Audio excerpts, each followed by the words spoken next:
So you're thinking about getting a Finfolk tail, or you already did, but you're still pretty new to it. This video is all of my tips and tricks for caring for and using a Finfolk fabric. So let's get down to it. I have here my Tahitian Tide, which just arrived in the mail yesterday. So it still has its official tag on it. And I'm going to go through a couple of details about the tail first. So Finfolk produces all of their fabric tails in-house in this beautiful warehouse in North Carolina. So we've got our beautiful fabric. It's really soft, it's really stretchy, and the colors are out of this world. Finfolk is very well known for its hyper realisticness to the tails. The fact that this is fabric, you would not know the difference in a photo. It is insane how much detail goes into these tails. So a little fun fact that a lot of people don't know about Finfolk fabrics is that each one of them is actually hand created in silicone, hand painted, photographed in high resolution, and then made into a digital file, which they then transfer to the material. Finfolk has quite a few different types of flukes. For those who might be new, the fluke is the base fin on the tail. Then you've got hip fins, side fins, ankle fins, heel fins, a dorsal fin which goes on the back, all kinds of fun stuff. You can see just from the tails that are next to me, they're all different flukes. And some of them are in collaboration with Mermaid carryall, like the one that I have here, the Tahitian Tide, while as others, like the Sarabi that's over here, are some of Finfolk's original designs. So carryall and Finfolk work in collaboration to make carryall's designs into Finfolk fabrics. So breaking down the tail, there's a couple important things to know. When you order the tail itself from Finfolk, what you're ordering is a piece of vinyl, Velcro pieces for the vinyl, and the fabric, also known as the skin.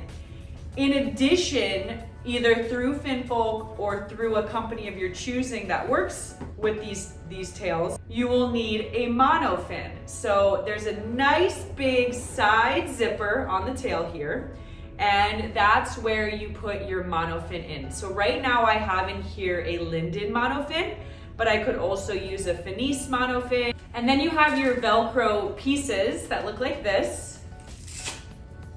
And these are used to keep the monofin in place inside the vinyl while you're moving around, swimming and whatnot. Hi, Mr. Shro. So you would then take those pieces of vinyl and then you would clip in your monofin. So Finfolk has two different spots here, which might be hard to see because there's a glare, for the different types of shapes of the monofin you have. Finfolk aims to have a design where you can fit a lot of different types of monofins so that you're not stuck to just one. Because for monofins, which I will make a whole separate video for, they are all very specific to the person, their style, how much propulsion they want, buoyancy, depth. There's so many factors that go into picking a good monofin. So they want you to be able to choose what you want to choose. So by having these Velcro straps and having a couple of different slots, you can fit the monofin of your choosing. So I've got in here the linden, so I would use the second of the two holes for my Velcro. And if I had a finesse fin in here, then I would use the top one and not this one because they're shaped completely different. So let's break the different parts of the actual Finfolk tail down. So inside of this fabric, we have this vinyl insert. It's really easy to take this on and off depending on the tail. If you own a Man of War, it's not gonna be near as easy, but a lot of the designs are very easy to slip in and out of the skin. So I'm gonna take this out so you can see what it looks like. I've actually had a lot of people tell me that they threw their vinyl away. Don't throw your vinyl away. This is a key part to the design of the tail. It is not just packed in here to make the tail look pretty and stand up. This is actually a functioning part of the tail and a very important part. If you get rid of this, there's no tail time for you. So this is two pieces of vinyl that are cut the exact same size, and they're all different depending on the fluke of your choice. And then you have these different pieces of Velcro that keep the monofin inside of here. This will look super flowy and pretty when you're swimming, and will still let you have the propulsion from your monofin. So it's really simple to put a monofin inside of the vinyl. I'm gonna do this with the vinyl outside of the skin so that you can really clearly see it, and then I'll show you how to put it all together in there. And I'm going to be putting the Finesse shooter into the tail. This is one of my absolute favorite fins. It's what I use for all of my own stuff. I also have a discount code with Finesse if you want to grab a monofin. It's 20% off, which is a really big discount. So here, somewhere around here is the code. You can go to finesseswim.com and grab yourself a monofin. I highly suggest the shooter or the trainer. For the Finesse, I know I also need to take off the Velcro on this other side. So I've taken the Velcro off of all the holes on the top so that I can comfortably stick it into the vinyl and make sure it's center with the bottom piece of vinyl here. This stops the tail from folding out or falling off. And now I'm gonna have 2 spots on the sides of the monofin where I can do my Velcro. If I used the Linden monofin, it would be a different arrangement and it would look different. So when you're first getting to know your tail, taking the vinyl out and getting to know where all the Velcro is and how each fin actually looks in here put together will really help you so that it becomes much faster to just undo the zipper, stick the monofin in, and tighten it up. So now I'm gonna put the Velcro in where it fits for this monofin.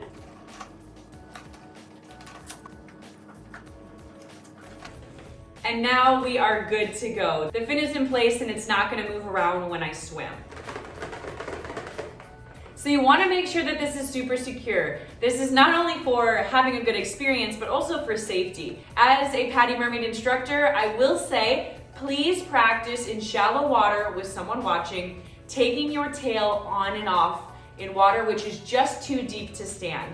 You would be amazed at how many times in the real world you're diving, you're filming, you're shooting, you're having fun, you're performing, and you get a really bad cramp in your hamstring or your calf, and you need to pop your tail off really quick. So now that I know that this fits perfectly, I know what Velcro I need to use for this monofin, now I can stick this inside of the fabric. There's a couple ways that you can go about putting this stuff into your fabric. You can either put the vinyl in there first, then you can put the monofin in, or you can put the vinyl and the monofin together and then slip it into the fabric.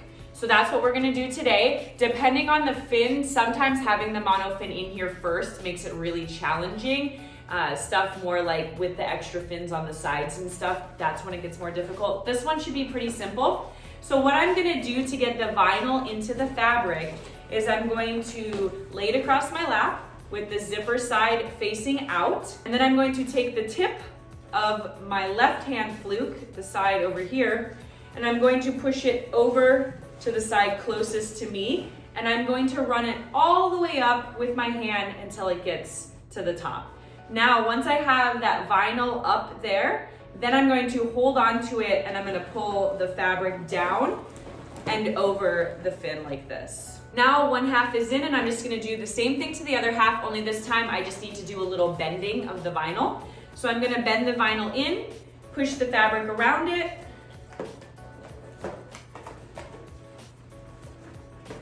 and then once I have it in here, now I just need to roll the vinyl down the tail. The Butterfly Fluke by Mermaid Carryall is one of the easiest tails to take the vinyl in and out of. So this was super simple to do with the monofin already in there, whereas some of the other tails, I might want to put the vinyl in first and then secure the monofin. Either way, I recommend sorting out your monofin and your vinyl outside of the fabric so that you can see its whole configuration before you have all the fabric in the way. So once I have it secured in there, I'm just going to take and zip it up. And then I'm good to go. There's 2 ways I can carry it. The best way is to hold this tail by the foot pockets of your monofin. This will just help reduce the stretching of your tail itself. So when I'm carrying this around, I'll carry it like this. Once in a while, I might carry it over my shoulder, still holding on to it. So everything is in here, everything's good to go. It's got that nice pretty flop that the vinyl creates with the stiffness of the monofin for swimming. And it's good to go. Now I've heard a lot of people say they're afraid to take their vinyl out of their tail because they don't know if they can get it back in.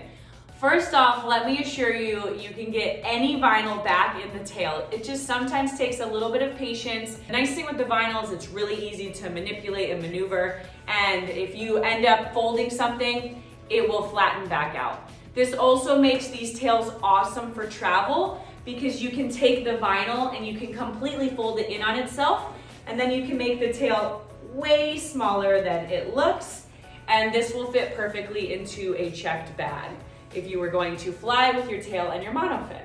A couple of tail care tips for you.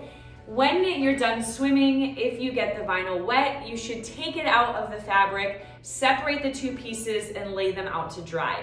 If you don't do this, what can happen is mold can grow in between the two pieces of vinyl. So just simply take the vinyl out at the end of the day, take the monofin off, hose everything down with fresh water, and then set the monofin to dry, set the fabric to dry, and set the two pieces of vinyl to dry separately. And then when they're all ready to go, you can put them all back together like a sandwich. As far as the fabric goes, you can machine wash these on gentle. You can also hand wash them. If you have stains that are really hard to get out, my best advice is to use its fabric on itself. Literally just like it sounds. So this is a brand new tail, but if maybe I had a big dark algae stain right here in the beautiful light part, I would take a darker area up here and I would use the fabric to scrub that stain. If that doesn't work, I also use the hose on a really high intensity jet, and I can almost pressure wash a lot of the stains out that way too. And then of course I can throw these in the washing machine. Just put it on a gentle cycle and then just air dry it. Hang it up somewhere to dry. He's gonna jump up on my mermaid stuff and knock it down. Oh my gosh. Oh, he just broke some stuff. Some other care tips just for keeping your tail nice and clean and lasting a long time. If you're going to be in a pool, don't stand or sit. Don't let your tail drag on it. If you're gonna be in salt water, make sure that you get fresh water on it. There is a zipper on it. We wanna make sure that we rinse everything with fresh water really good. If you're gonna be somewhere that's dirty, listen guys, I know it is like so hard to get your tail dirty, but it's what they're for. Mermaids do all kinds of crazy stuff, and there has been maybe 2 stains in 5.5 years that I could not get out of a fabric tail. They're actually pretty resilient as long as you care for them and you clean them properly. Use the tips I gave you, you should have a fine time. You can also use stain remover. The fabric of a fabric tail is very similar to a swimsuit. So you don't need to do a ton of special care that would be different from anything else you're wearing that's the same kind of materials. So using stain remover, using soap is totally fine, just don't use bleach. I hope you guys have such a blast with your new tail, and if you're thinking about getting a tail, definitely check out Finfolk. The key to getting a Finfolk tail, because it's not easy, you can also join the Pod Squad, and this gives you a Facebook group with first access to tail releases. You're gonna get a code an hour before the public so that you can grab the tails that you want before they're released to everybody. And you can grab a membership to the Pod Squad on their site as well, www.finfolk.com. And if you guys have any questions, you know you can ask me them in the comments. If there's something I didn't answer in this video, please let me know. And if there's another video you'd like to see me make, you can let me know that too. As always, you can find me at Vero Beach Mermaid on Instagram, TikTok, YouTube, Facebook, all the social medias. Subscribe to my channel here on YouTube, and I hope you guys enjoy. Bye.